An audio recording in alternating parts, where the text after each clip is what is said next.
Bonjour à tous. Je dirais que c'est un réel plaisir donc, de passer encore une fois de plus vous dire bonjour. Hier, ça faisait une semaine exactement que l'incident est arrivé.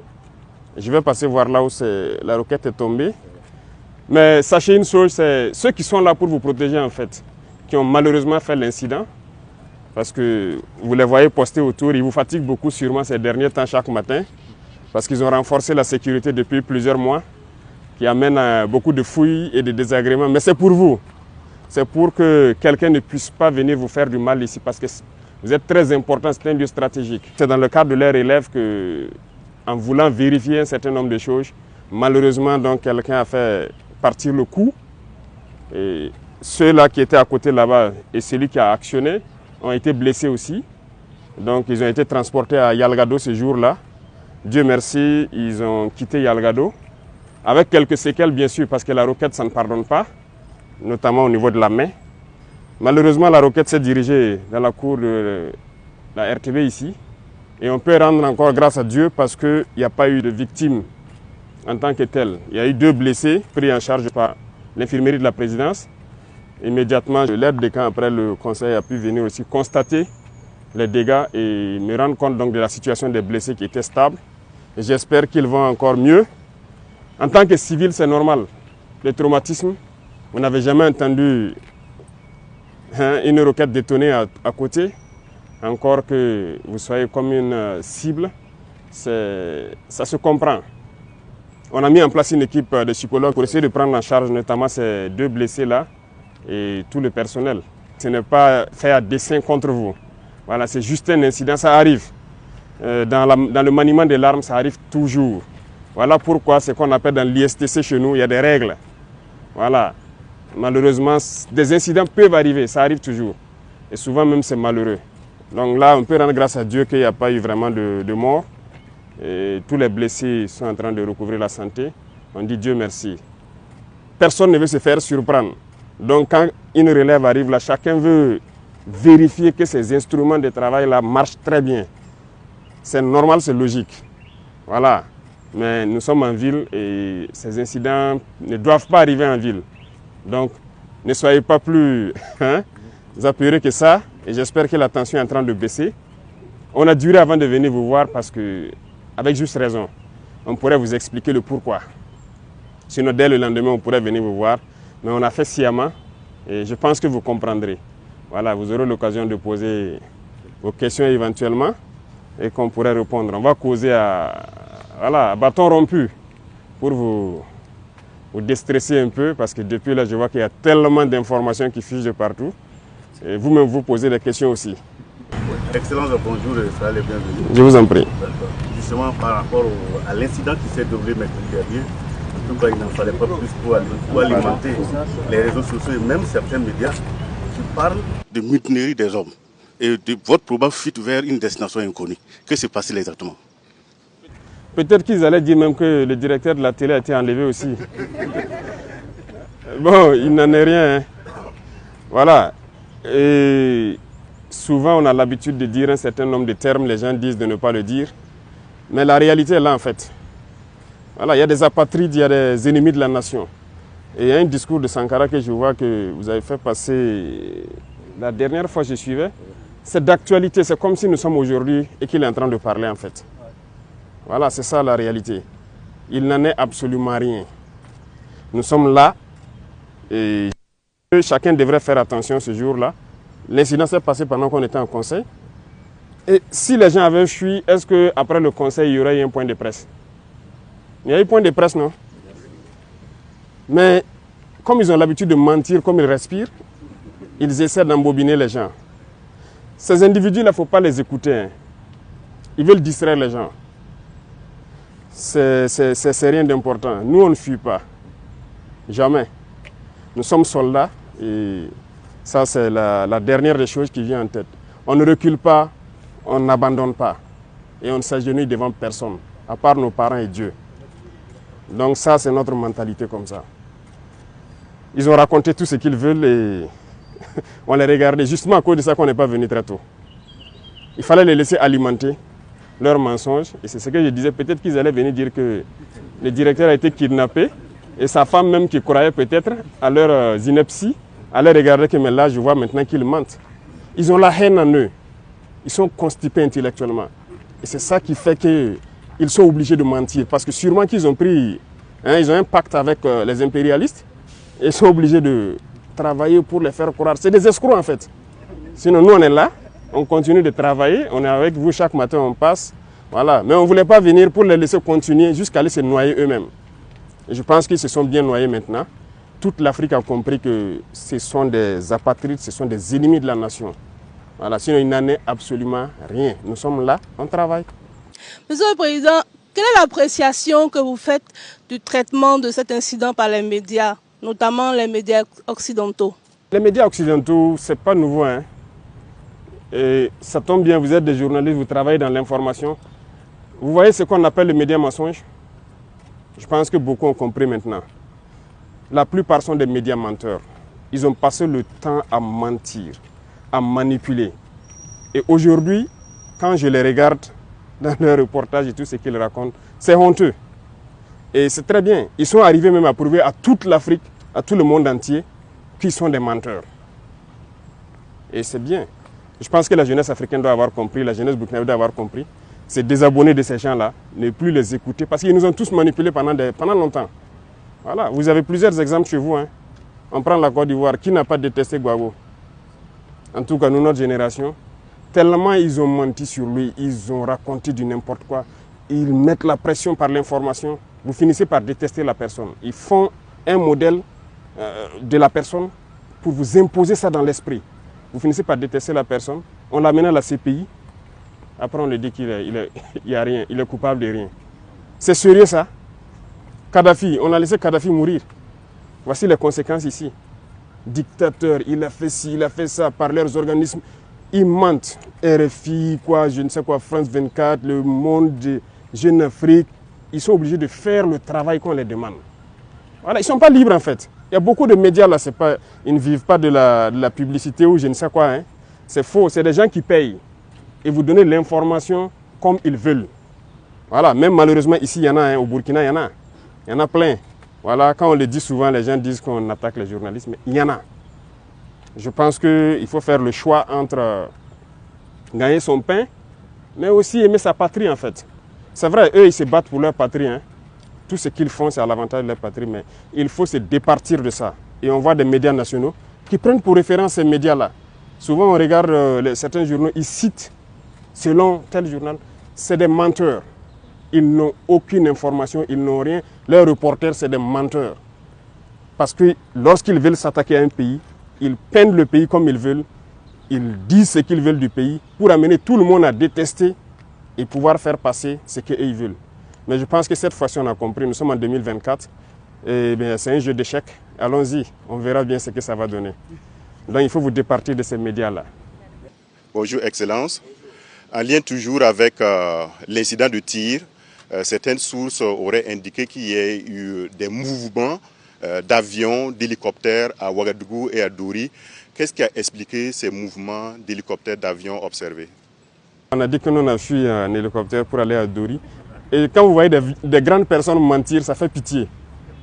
En réalité, c'était le mercredi, c'était le lendemain de l'attaque de Mansilla. On a lancé une opération en Mansilla.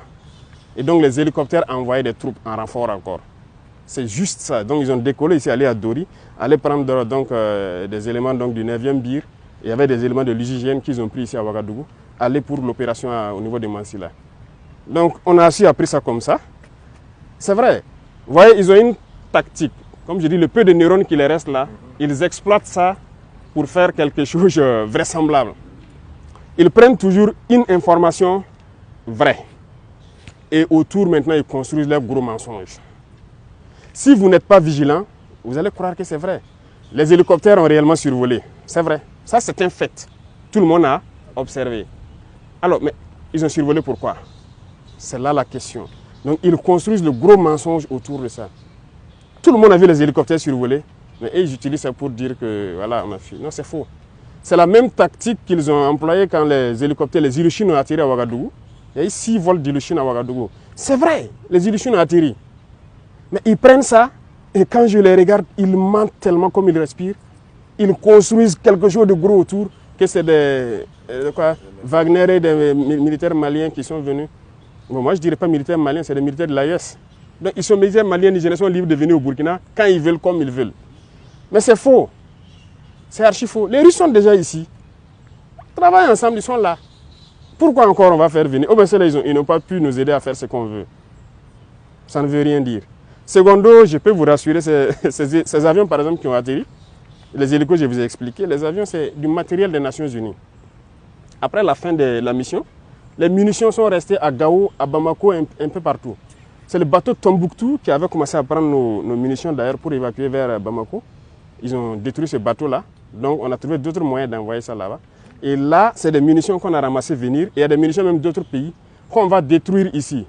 Donc il y a une structure des Nations Unies qui est la UNMAS, qui est au courant de l'opération, qui doit même superviser cette opération ces 2 jours-là. C'est des munitions donc, de la mission qu'on a ramassées. À Gao, on avait une FPI et à Tombouctou, on avait nos hommes. Les munitions étaient à Bamako. C'est tout. Mais l'acharnement là doit vous permettre de comprendre qu'il y a quelque chose de bizarre quand même. Donc c'est faux. Les mouvements d'humeur, c'est faux. Il n'y a rien eu. Et ça fait que hier ou c'est avant-hier là, l'état-major était obligé de communiquer. Mais nous ne voulions même pas qu'il communique. Mais c'est parce que les parents des soldats à Dori ont commencé à les appeler. On a appris que c'est vous qui voulez vous mutiner ou quoi. Les enfants disent, ils sont en opération même. D'autres sont vers Manzila, d'autres sont vers Bani en opération. Et les parents les emmerdaient beaucoup. Donc ils ont demandé à ce que, est-ce que l'état-major peut communiquer vraiment pour qu'on arrête de les emmerder, les laisser se concentrer sur leurs opérations. Vous voyez ce qu'ils font? C'est pas bien. Sinon, il n'y a rien, absolument rien. C'est leur souhait peut-être. C'est leur souhait, mais ils ne verront pas ça se réaliser. Non, c'est une injure à nos soldats. Nos soldats sont beaucoup plus intelligents qu'eux. Ils savent ce qu'ils font, ils savent où est le pays, ils savent où on part.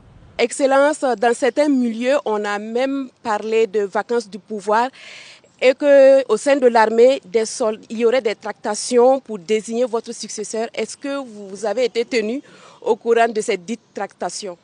Si c'est vacant, qu'ils viennent prendre.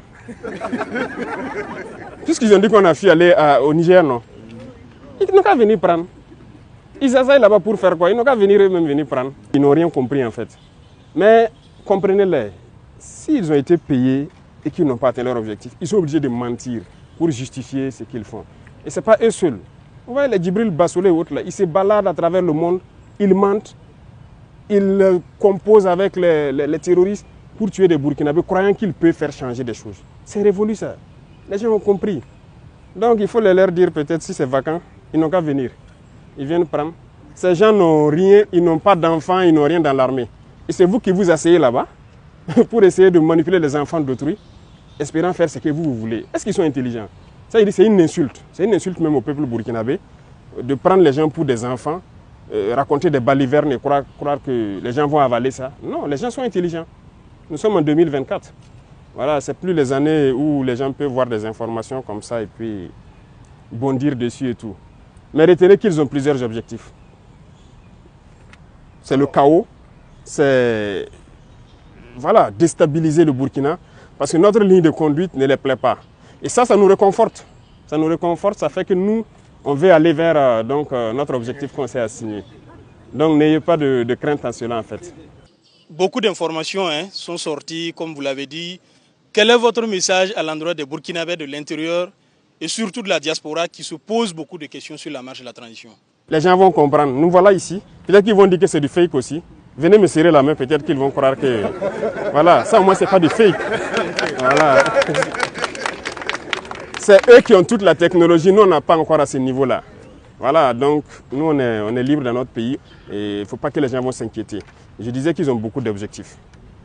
L'un des objectifs, c'est de faire peur aux investisseurs pour dire que le Burkina est instable, le Burkina ne peut pas... Vous savez que le Burkina fait partie, depuis 2023, là, des 10 pays les plus attractifs en Afrique. Les investisseurs veulent venir au Burkina parce qu'ils voient de la vision. Ils voient que ce pays peut se développer avec ce que nous sommes en train d'entreprendre. Donc il y a beaucoup de gens qui nous visitent, qui viennent pour investir au Burkina. Et quand ils font ça, ça fait peur aux investisseurs. C'est leur objectif, donc c'est dire à ceux de Burkinabés de l'extérieur et d'autres investisseurs qui veulent venir au Burkina, c'est archi faux ce qu'ils racontent. Le Burkina est bien stable, ils peuvent venir, ils peuvent croire au Burkina. Et tous ceux qui sont à l'extérieur, tous ces médias mensonges-là, c'est du fake qu'ils racontent. Voilà. C'est l'un de leurs objectifs. Ils ont un plan en tête, c'est sûr. Mais nous sommes aussi au courant. On les attend de pied ferme. Voilà. Peut-être la prochaine phase, c'est de dire aux gars de la télé, de faire attention. Ce n'est pas exclu que le plan suivant, qu'ils essaient de hacker un certain nombre d'applications au Burkina Faso pour perturber certaines choses. On les attend. Voilà. Ils ne font rien pour rien. Quand ils commencent leurs mensonges, la désinformation, c'est en vue de quelque chose. Mais on les suit et on les attend de pied ferme. Et nous allons les apporter la réponse qu'il faut.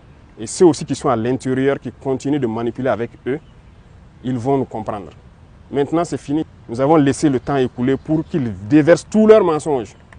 On va agir de façon très ferme. Donc, il ne faut pas que les gens à l'extérieur vont se fier à je dirais des conneries comme ça. Voilà, ça ne veut rien dire. Et c'est malheureux que ce soit des Burkinabés qui se retrouvent à l'extérieur, qui participent à ça. Voilà, ils sont nombreux en Côte d'Ivoire, qui continuent dans ça. On ne sait pas ce qu'on a fait à ces gens-là. Mais ils n'ont qu'à continuer leur sale besoin. Personne ne va les écouter encore. Voilà, donc c'est rassurer tout le monde, les Burkinabés de l'intérieur, de rester sereins et imperturbables, il n'y a rien. Nous sommes là et nous continuons de travailler pour le bonheur des Burkinabés. Avec tout ce qui se passe, est-ce qu'il vous arrive d'avoir peur pour votre vie? Comment vous gérez émotionnellement tout ce qui se passe? La raison est Hélène, l'émotion est nègre. Vous voyez, ils jouent aussi sur l'émotion. Voilà, quand ils ont fini par faire comprendre à tout le monde qu'ils sont à l'origine des attaques. Et ils essaient de prendre ça pour créer l'émotion. Parce que dans leur tête, les nègres n'est qu'émotion. On se base sur l'émotion pour agir et tout. Parce qu'ils ont fait une analyse que c'est quoi? C'est Inata qui a fait partir Rock, c'est Gaskinde qui a fait partir Damiba. C'est comme ça dans leur tête. Hein. Vous ne pouvez pas changer ça. Et il les faut créer un incident malheureux pour espérer que nous aussi on parte. Parce que le Burkinabé n'est qu'émotion. Non, ils ne connaissent pas le Burkinabé. On n'est pas qu'émotion. On sait où on part maintenant. Les gens ont compris l'essence de notre lutte. Nous, on n'a pas peur. On n'a jamais eu peur parce qu'on a eu la chance, je dirais, d'avoir fait le terrain et de vivre des situations où on aurait dû perdre la vie depuis. Je vous dis qu'il y a des situations où on est sorti dedans, on ne sait pas. C'est Dieu lui seul qui sait comment on est sorti dedans. Sinon, on ne serait pas là arrêté ici. Souvent, je m'assois, c'est vrai, je pense à certaines choses sur le terrain, je me dis, mais comment Dieu sait ce qu'il fait. Voilà. Donc, si c'est la peur, on ne connaît pas la peur. Ça, jamais. Et on prie Dieu ne jamais connaître la peur. Si on voulait connaître la peur, peut-être que si on avait commencé à s'embourgeoiser, on allait commencer à avoir peur. Mais voilà, ils attendent qu'on ait des comptes chez eux là-bas pour se lever un jour, dire tu fais ça ou bien on ferme. Ils n'auront jamais nos comptes là-bas. On s'en fout d'avoir des comptes là-bas. Voilà, on n'a pas de bien là-bas, on n'aura jamais de bien. Tout ce qu'on fait, c'est pour le Burkina. C'est le Burkina en paix. Nous, on ne veut même pas quitter notre Burkina. On est en paix ici. L'AES, c'est un grand espace. Si on veut aller faire du tourisme, on part à Bamako, à Niamey ou je ne sais, dans d'autres villes. On s'en fout d'aller ailleurs. On est bien dans notre espace ici. La peur, on ne connaît pas la peur. Non, on ne connaît pas la peur. On a décidé de s'engager pour la patrie. On sait tous les risques qu'il y a autour. On a abandonné toute notre vie pour ça. Pourquoi avoir peur? On a abandonné toute notre jeunesse là pour une mission pour la patrie. Donc il n'y a aucune peur. Vous pouvez rester sans crainte. Zéro peur. La prochaine phase à laquelle il faut faire très attention, c'est l'intelligence artificielle. Attention, parce que moi, il m'arrive de voir des vidéos de moi-même en train de parler espagnol ou de parler, je ne sais pas, chinois. Je remercie ceux qui le font parce qu'ils arrivent à traduire nos discours, mais c'est très dangereux. Donc cette phase va venir. Comme je vous disais, les hackings et tout ça, ça va venir. Donc restez concentrés, faites le travail patriotique que vous faites. Merci à vous, beaucoup de courage et j'espère que votre morale est remontée. N'ayez pas peur, ils sont là pour vous. Voilà. La visite surprise du premier de Burkinabé nous a apporté du baume au cœur. Ça nous a fait énormément de bien. C'est vrai que l'opinion est friande de nouvelles macabres. On en a entendu des choses qui frisent parfois le ridicule. Ce qu'il faut retenir, c'est que le président a parlé comme d'habitude, c'est-à-dire c'est pas quelqu'un qui calcule. Il parle avec ses tripes, il dit les choses, ça vient de là. Donc voilà quoi, ça nous a rassurés. De toute façon, nous, en tant que professionnels de l'information, quand même, on savait trier le bon grain de livret quand même. Parce qu'il y a des choses, quand tu lis, tu entends, c'est gros comme le nez au milieu de la figure. Bon, ça peut passer au sein d'une certaine opinion, mais au niveau des professionnels de l'information, ça ne passe pas. Mais c'était bon qu'il vienne. C'était bon. Et on a passé des moments très agréables avec lui, comme d'habitude, avec son sourire, les choses qui... Moi, j'aime les gens qui parlent avec les tripes. Voilà, c'est pas un politicien. Voilà. Ces jeunes-là sont en mission et ça se voit. Il faut dire que ça nous rassure. Pourquoi? Parce que déjà, le voir même physiquement relève justement de cette assurance-là. Parce que les rumeurs sont allées dans tous les sens, évoquant son exfiltration, il se serait réfugié ailleurs, il serait même dans un autre pays. Donc, le voir physiquement, et il y en a même qui ont évoqué des blessures, voilà, qu'il aurait été touché. Voilà, donc tellement d'informations ont circulé, je ne sais à quel dessein, mais je pense que sa présence déjà rassure à plus d'un titre. Ça, c'est un premier aspect. Ensuite, les thématiques qu'il a eu à aborder, c'est plus que rassurant puisque, vous avez vu, il a repris, j'allais dire, chaque rumeur qu'il a démontée. Et moi, ce que je retiens, c'est la faculté qu'ont ces gens qui font circuler les rumeurs là, de se baser sur un fait réel et de bâtir toute une histoire autour. Je vais juste prendre l'exemple de l'incident qu'il y a eu ici. Effectivement, il y a eu incident. Mais après, on nous raconte qu'il y a eu des morts. Il y a eu, même nous, on a été personnellement appelés pour démentir. Voilà, le fait qu'il y ait eu, par exemple, certaines rumeurs qui évoquent qu'il y a eu des rafales et des morts à la RTB. Pendant que moi j'ai été témoin oculaire, je n'ai rien vu dans ce sens. J'ai vu des dégâts matériels et ça a été montré à la télévision nationale. Et les gens n'ont pas voulu croire en ces images qui ont été diffusées, le communiqué qui a été diffusé. Les gens ont balayé tout ça du revers de la main parce qu'il y avait de l'existant. Sur lesquels existants, ils se sont basés pour construire justement leur méga mensonge. Donc je pense que c'est vraiment plus que rassurant parce qu'il a démonté chaque rumeur en apportant des preuves et des arguments qui ne font que rassurer, je pense, tout le monde. Et partant de là, je pense que ça nous donne vraiment du baume au cœur pour davantage nous investir. Et nous avons même été qualifiés des VDP de l'information. Voilà, je pense que quelque part, c'est dire que l'autorité a vraiment et pleinement conscience, voilà, du rôle crucial que nous jouons ici en tant qu'agents de l'information.